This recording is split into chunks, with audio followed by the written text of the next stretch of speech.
Oh my guys, this is quite the special guitar here.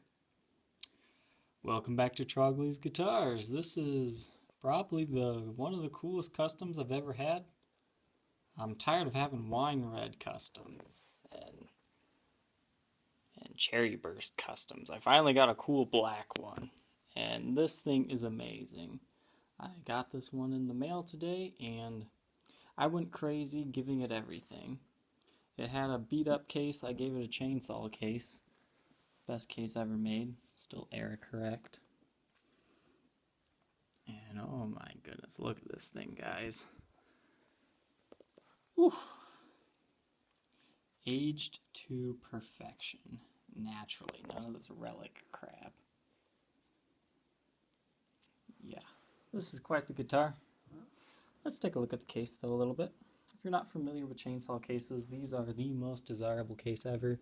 59 burst owners use these things.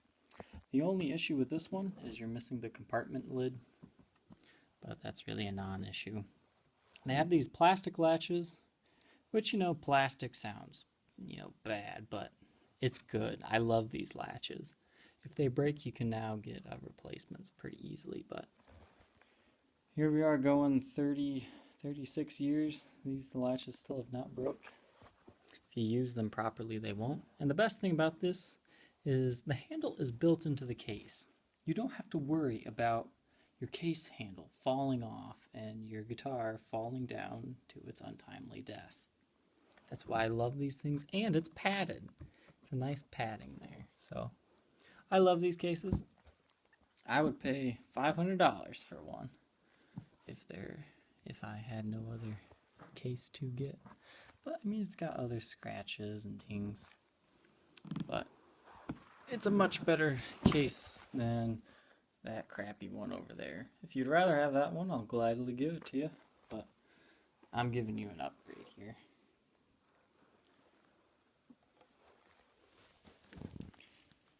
So this is just perfect.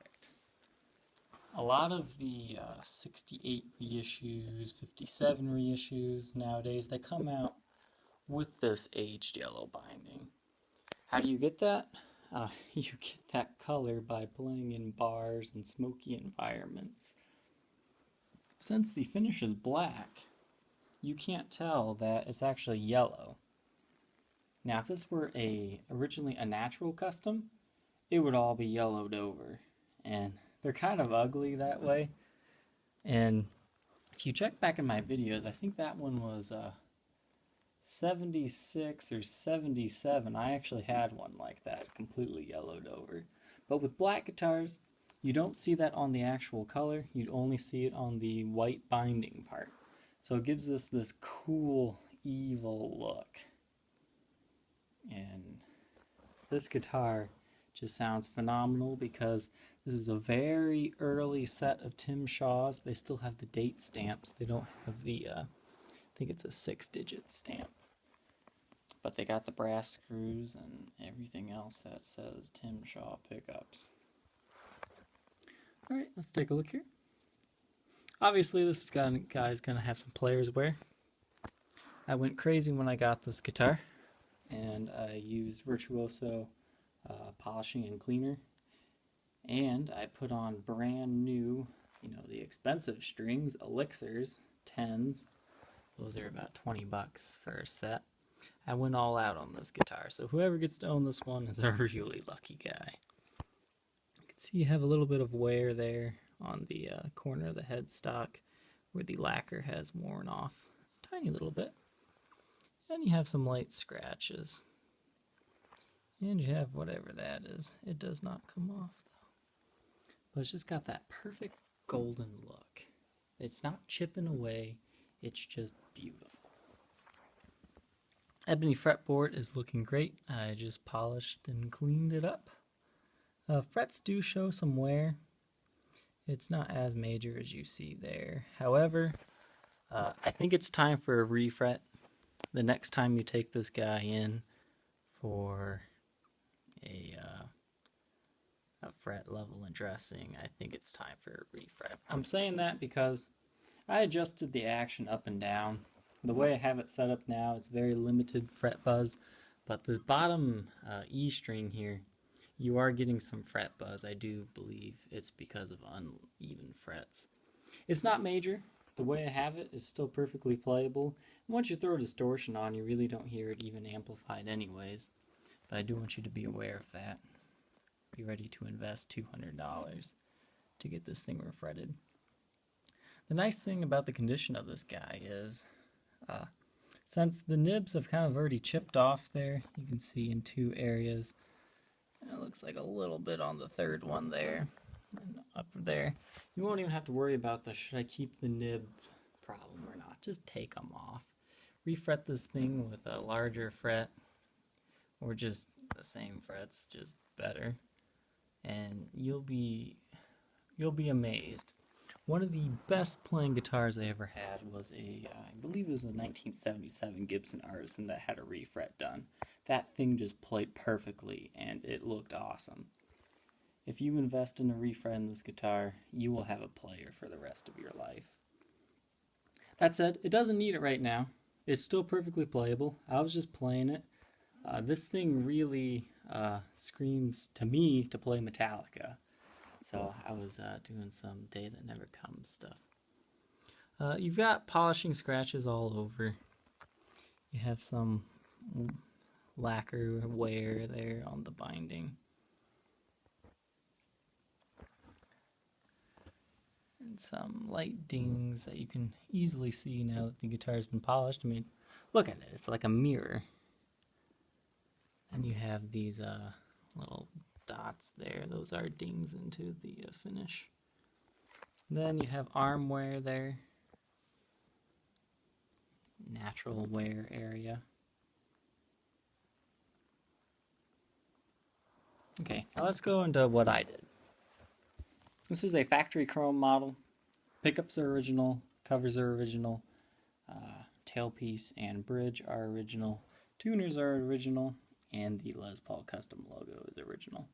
Finish is original, body, neck, of course. This guitar came with some weird looking cream hardware, and I thought it looked terrible. It was kind of Peter Frampton-ish, but not quite. So I have a stash of 70s parts.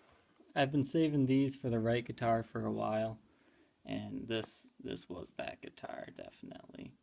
So these are late 70s, early 80s knobs that I took off of, I believe it was a 82 custom, that it just didn't really fit that guitar. So I threw them on here. The aging matches perfectly. So these are era correct. Same with the pickguard. The pickguard that it did come with just wasn't as aged as I wanted it to look. And this one has a little bit more of a yellow tint to it. That appears to be a 3-ply pickguard. And I believe these two, I changed out the poker chip and the switch tip. I believe these guys are Gibson historic parts, not vintage. The other thing I do want to mention is the input jack. I was having issues with it, and for whatever reason this thing is bent, so it looks like it's coming undone, but it's not. It's perfectly fine. And when I said I had issues, the prong where it plugs into was like this, so the input jack was just kind of falling off. I went ahead and bent that back. Works perfectly fine now. If anything, it's probably too tight, but you won't have that issue anymore.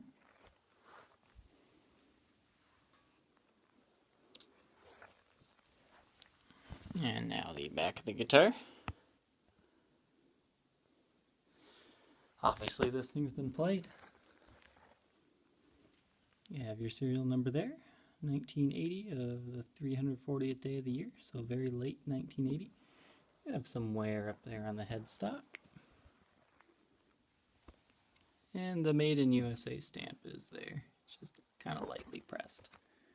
Now don't look at these tuners and go, hey, those look like they're just worn gold. That's actually tar from the smoke, making them look like they used to be gold. I kind of like the look. I mean, if you took the tuners off and soaked them, you could probably get it off. There's no breaks, cracks, or repairs. You can see there's some finish wear here. Now, I really didn't expect this, but when I threw this guy under black light, there actually is some overspray. So let me show you that real quick. Okay, here we are. Under black light here. Obviously you can see at the headstock area, nothing funny going on. However, it looks like up and down the neck, there was some play wear. Like without the lighting, you can see those areas of wear. It looks like the middle of the neck got worn off. So at one point in time, let's see, there we go. It looks like somebody had a slight touch-up there to make it look black. And it's kind of ironic because it's that new touch-up area where the finish wore away. You can see you got that on that side too. Well, that's only in the middle. It's nothing to worry about. It's not masking a repair of any sort. You can see the rest of the guitar is fine. Take a look at the front. And the front of the guitar. Kind of hard to see because it kind of reflects, but no funny business here. It's a green alien. You can kind of see where the wear parts are. Knobs glow crazy green. We're all good there, and the headstock we're all just fine and dandy. So moving on down the neck here, not too much more wear. Back of the guitar, obviously you got some buckle rash. I personally don't mind it on this guitar. I mean, I almost expect to see more wear than there is, just how great of a player it is, but you only have a very few areas where the finish got chipped a little bit. And you have some indentations and whatnot. But, you know, overall, I mean, the back's not chewed up too badly. Electronics are all stock in there. Everything's looking good. Looks like you got some strap locks on there. Nothing too major to note on the sides of the guitar.